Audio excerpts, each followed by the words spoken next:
Oke. Assalamualaikum warahmatullahi wabarakatuh. Good morning, everyone. We from Group 1 will present our assignment. Before that, we would like to say thanks to Mrs. Nurani for giving the material and this assignment for us. Please introduce our group.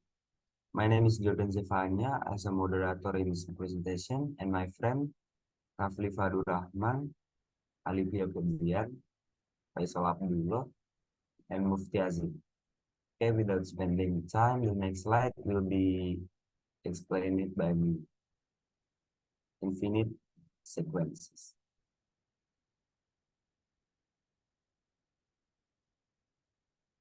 Infinite sequences, uh, infinite, finite sum of real numbers is well defined by the properties of real numbers, but in order to make a sense of an infinite series, we need to consider the concept of convergence. Consider the infinite sum 1 power 2 plus 1 power 4 plus 1 power 8 plus blah blah blah, with each term positive. Can we assign a numerical value of the sum? While at first it may seem difficult or impossible, we can certainly do something similar where we have one quantity. Let us discuss an interesting problem. Let there be two plates A and B. Let a full cake be placed on the plate B, plate A, and plate B as empty. Let us cut the cake in A into exactly two equal parts and place one part on B, leaving the other in part A. Let us cut the remaining part of the cake in A into exactly two equal parts and place one part on B, leaving the other part in A. Let us again cut the remaining part of the cake in A into exactly two equal parts and place one part on B, leaving the other part of in A. If we go on doing this, what will happen? What will be the amount of cake finally in A and B? Let us list the stage by stage status. Sequences. You can see the picture, stage plate A and plate B. Intuitively, we feel that finally nothing will be remaining in plate A and the full cake will be in plate B. In other words, the cake available in A is 0 and the cake available in B is 1. That is, intuitively, we feel that you can see the picture goes to 0 and goes to 1 or equivalently. Next. Infinite sequences. In this section, let us learn the sense in which the words finally and thus are used, and also let us learn the addition of infinitely many numbers. We intuitively feel that 1 power 2, 1 power 4, 1 power 8, 1 power 16, 1 power 32, and such goes to 0. Similarly, we feel that the sequence 1 power 10, 1 power 100, 1 power 1000, 1 power 1000, 10,000, and etc. also goes to 0. If A n is a sequence and S is number, so that for any given small positive number, there is a stage after which the distance between an and A is smaller than the positive number. Then we may say that an goes to A as n goes to infinity. In technical terms, we may say that an tends to a as n tends to infinity. In other words, in the limiting case in an comes a, or the limit of an is a as n tends to infinity. We also say that the sequence or an converges to a. If an converges to a, then we write limit n until infinity an goes to a. At the same time we can say the sequence 1 0 1 0 1 0 1 0 1 0 1 and etc. Just to some number. In other words, the sequence converts to a limit, so a sequence may not have a limit, but we can prove that a sequence cannot convert to more than one limit. That is, if a sequence converts to a limit, then it's unique. The Fibonacci sequence. The Fibonacci sequence is a sequence of numbers where a number other than the first two terms found by adding up the two numbers before it. Starting with 1, the sequence goes 1, 1, 2, 3, 5, 8, 13, 21, 34, and so forth. Written as a rule, the expression is xn equals to xn minus 1 plus xn minus 2 and more than 3 with x0 equals to 1, x1 equals to 1. Named after Fibonacci, also known as Leonardo of Pisa or Leonardo Pisano. Fibonacci numbers were first introduced in his Liberace in 1202. The son of a peasant merchant, Fibonacci traveled widely and trade extensively. Mathematics was incredibly important to use in the trading industry, and his passion for numbers was cultivated in his youth. Knowledge of numbers is said to have first originated in the Hindu-Arabic arithmetic system, which Fibonacci studied while growing up in North Africa. Prior to the publication of Liberace, the Latin-speaking world had yet to be introduced, the decimal number system. He wrote many books about geometry, commercial arithmetic in irrational number, and also helped in the development of the concept zero. Next.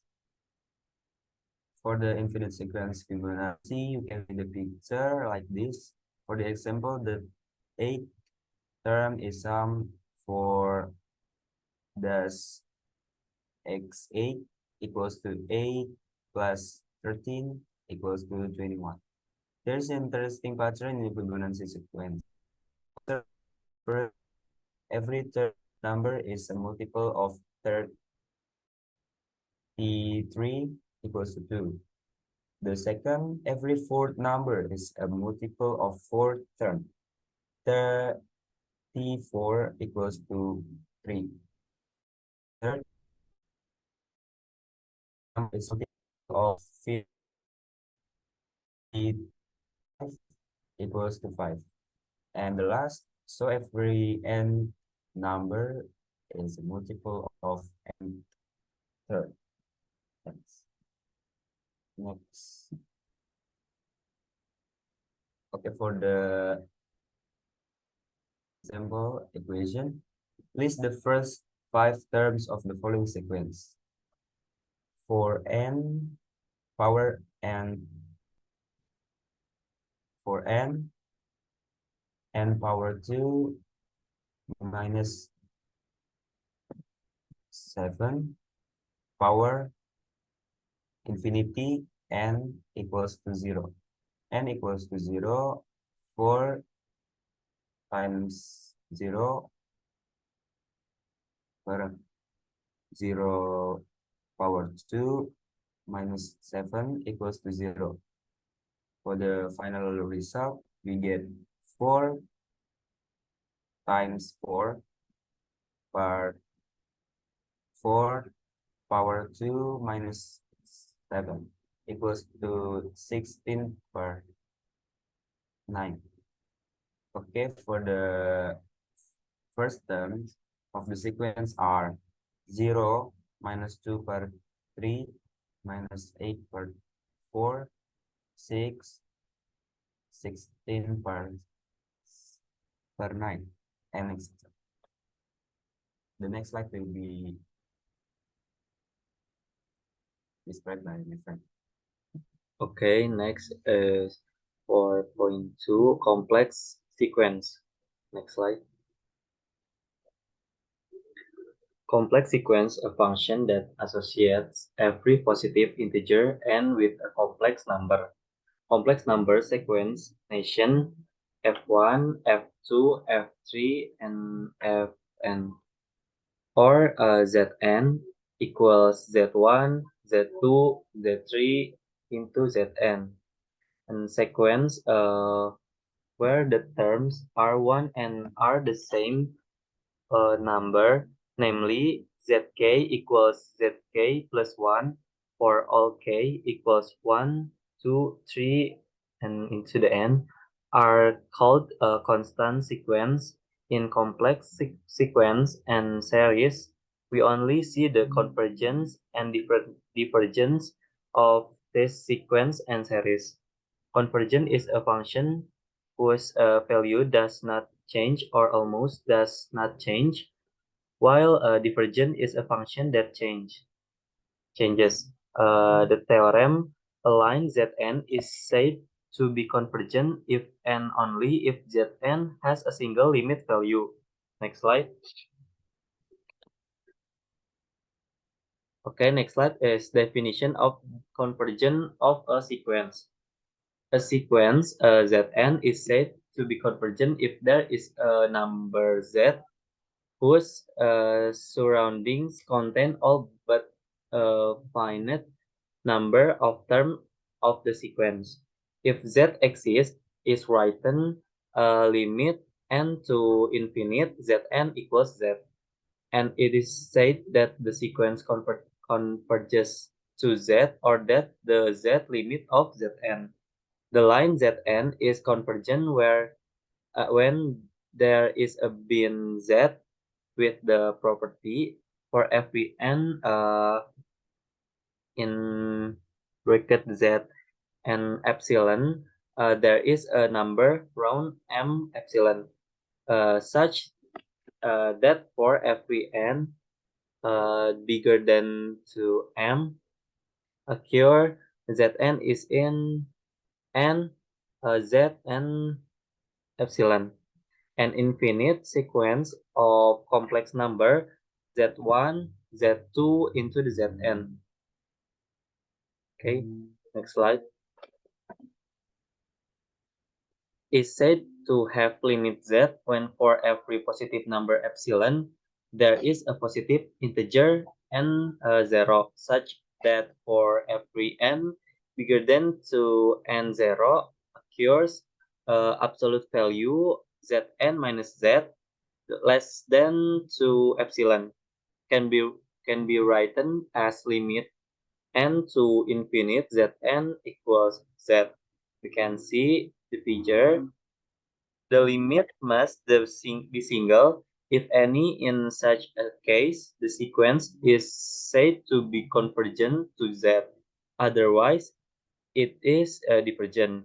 And the theorem, the sequence Zn, where Zn equals xn plus iyn, semicolon, n equals 1, 2, 3, blah, blah, blah. Then limit n to infinite Zn equals a plus ib is limit n to infinite xn equals a and limit n to infinite yn equals b. Next slide. Okay, next slide. Divergence of a sequence. There are two main characteristics of a divergent sequence. The first If n increases, the terms of the sequence increase in absolute value without limit, it can be seen that if n is bigger, then the sequence has the nth term, which is also getting bigger. Thus, this sequence is divergent. We will get the limit result. Limit n to infinite, n minus n over n equals infinite minus 0 equals infinite is so divergent. And the second, if the term of sequence oscillate between 2 points or more, then the sequence is classified as a divergent sequence. The following sequence, even though the term do not increase toward infinity, is still classified as divergent and is called bounded divergent. Sequence 1a converges to z equals 1. For each neighborhood, the number 1 contains all the terms of the sequence. Sequence I, C, and F converge to Z equals 0. Because if and the larger the successive terms of the sequence term approaching the center point of the coordinates while forming intermittent spiral with opposite twist clockwise direction for every z equals 0. Neighborhood contains all terms except an infinite number of tribes. Sequence A 1b D E G diverge. Okay, next slide.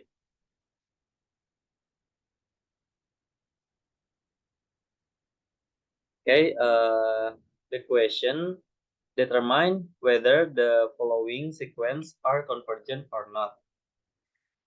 This is the equation 2i the power of n over 2n minus 1, and the answer 2i the power of n over 2n minus 1 with the first few terms is so 2i comma minus 2 over 3 comma minus 2i over 5 comma 2 over 7 and blah blah blah with a limit n to infinite 2i the power of n over 2n minus 1 equals 0.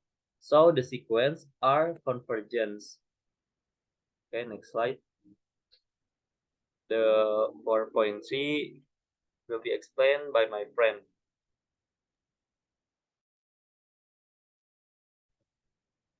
Okay, now we have an infinite series. An infinite series is a sum of infinitely many terms and is written in the form the sum of an for n equals 1 for infinity equals a1 plus a2 plus a3, etc. The value of an infinite series is defined in the terms of the limit of partial sums. The partial sum of an infinite series is a finite sum of the form the sum of an equals 1 per key equals a1 plus a2 plus a3 plus etc. until plus ak. Next.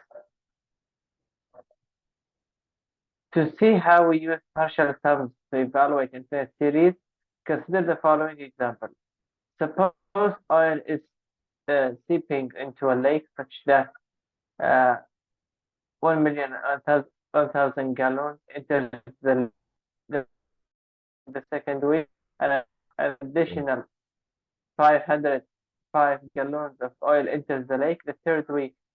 250,250 more gallons enters the lake. Assume this pattern continues such that each week have as much oil enters the lake as did the previous week. If this continues forever, what can we say about the amount of oil in the lake? Will the amount of oil continue to get artificially large, or is it possible that it approaches some finite amount? To answer this question, we look at the amount of oil in the lake after key weeks.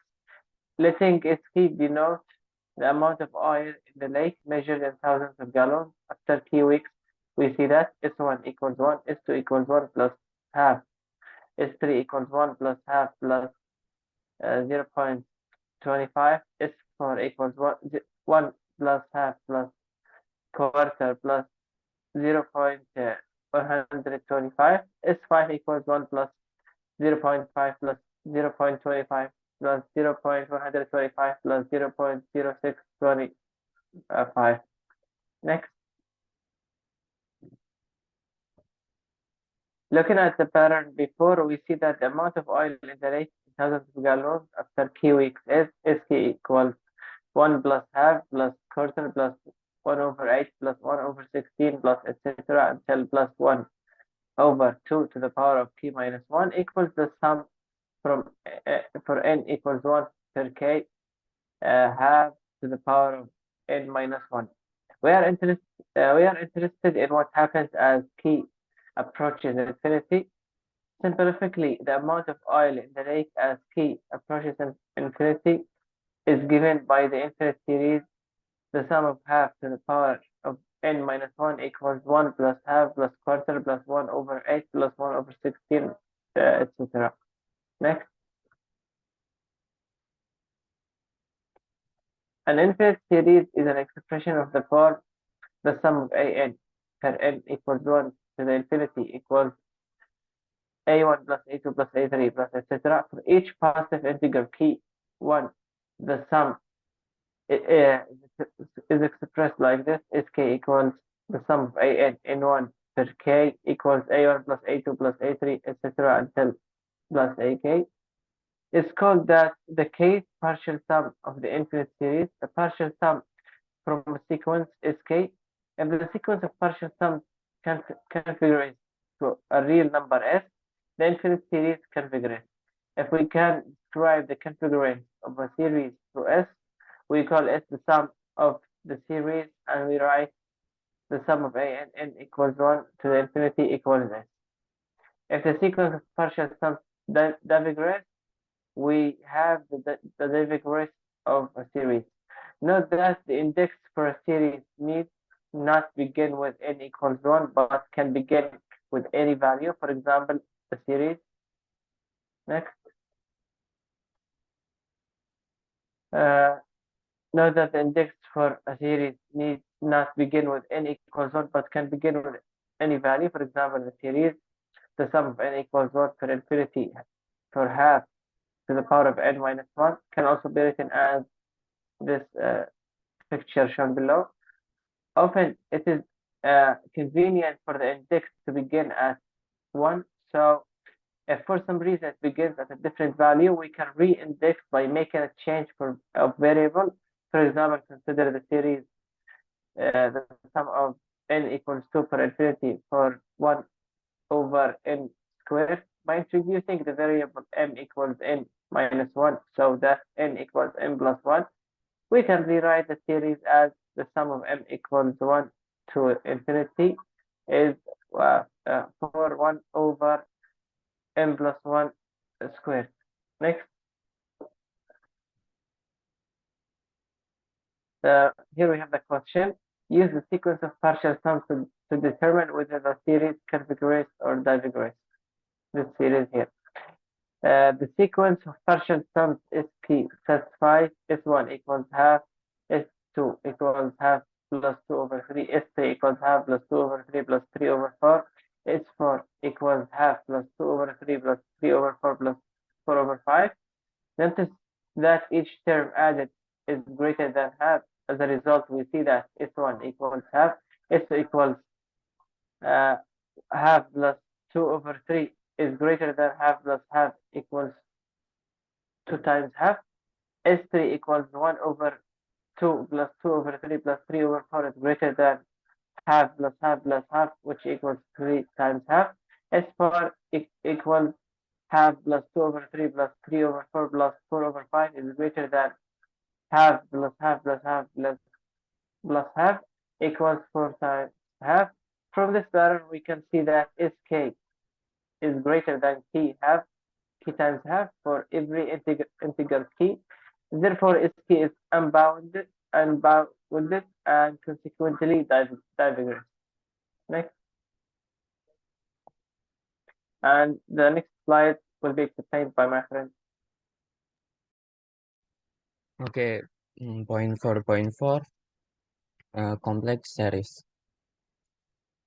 A complex series is a series with the equation, the sum of Cn start with the n equal to 0 to infinity, where each Cn is a complex number, can be real series or a special case of complex series. We will write Cn equals to An plus Ibn, where En and Bn are the real and imaginary parts of Cn, and hence are real numbers. The real and imaginary part of the series above are then defined to be the sum of An start with n equals to 0 to infinity, and the sum of Bn start with n equal to 0 to infinity. Respectively, we say that a complex series converges if n only both the real and imaginary parts converge. In this case, the sum is defined to be the sum of the real part plus e times the sum of the imaginary part. So the equation is the sum of Cn start with n equal to 0 to infinity is equal to the sum of En start with n0 to infinity plus I times the sum of Bn start with n0 to infinity. Okay, so this is the example question.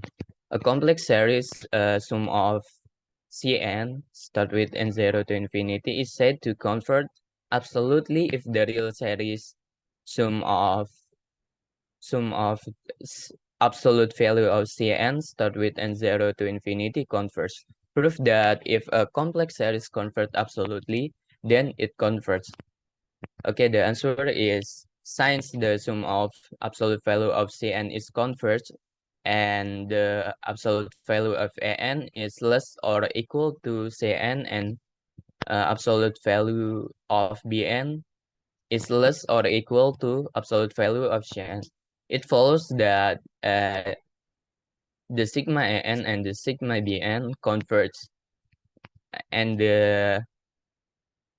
these are real series. Therefore, because absolutely convergent real series converge, we see that the sigma An and sigma Bn both converge. But then by definition, the sum or sigma Cn also converge.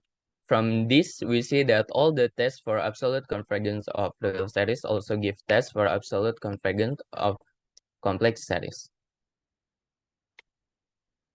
Okay, the next material will be explained by my.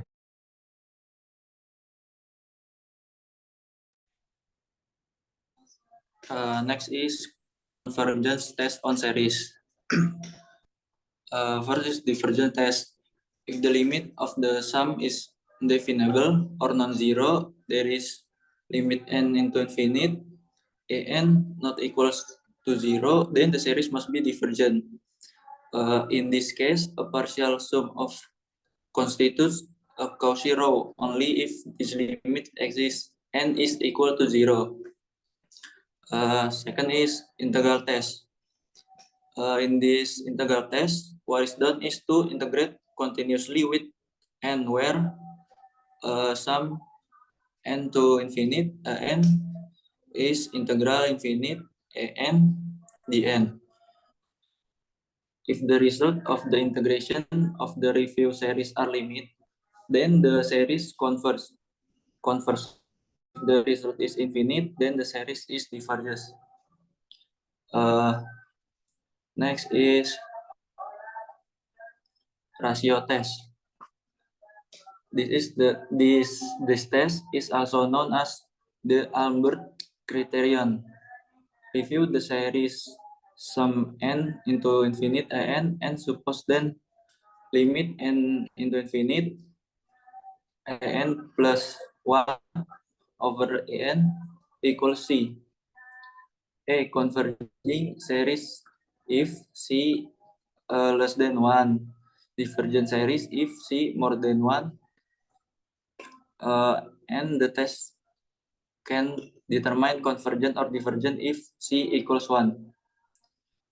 Next is appeal test. This test is intended to test for convergence and divergence. To examine the series under review, we need another series that has non-convergence and also another series that has non-divergence. And then a comparison is made of whatever the series we are reviewing. For example, with a series that we are already non-convergence. And sum an sum bn if it meets the condition for all n, then the series converges. En less than or equals bn. If with a series we already know the divergence, sum en sum cn, and if it satisfies the condition for all n, then the series converges en more than cn, more than or equals cn. Next is root test. This test is also known as n and root test or Cauchy criterion. Suppose there's a limit n into infinite root an equals c. So we know the convergence series if c less than 1, the divergent series if c more than 1, the test can be determined convergent or divergent if c equals 1. Next test is mark change series test. Suppose a series of signs with if in addition, the error made when the sum of s is approximate by the sum of the first n terms will not exist a1 minus a2 plus a3 minus a4 and so on until a1 is more than an plus 1 and more than 0. Limit n to infinite an equals 0 Sn an plus 1. And next, for the example question, determine if sum n equals 1 into infinite 1 over n square plus 1 convergent or divergent. In this series, we will use an integral test to show that the series is converging of or divergent. We find the following integral is integral 1 infinite 1 over x squared plus 1 dx equals limit I into infinite integral 1t 1 over x squared plus 1 dx equals limit t into infinite tan minus tan to the power minus 1 x equals limit I into infinite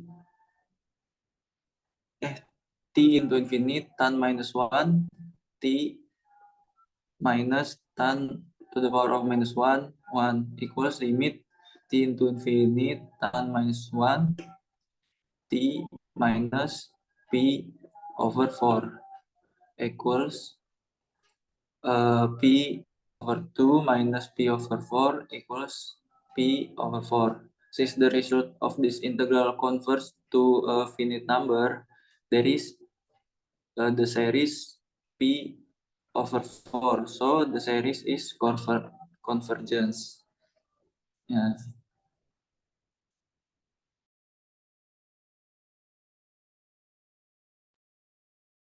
Okay, maybe that's all our material topic and example question. Please apologize if there's more or less. We say thanks.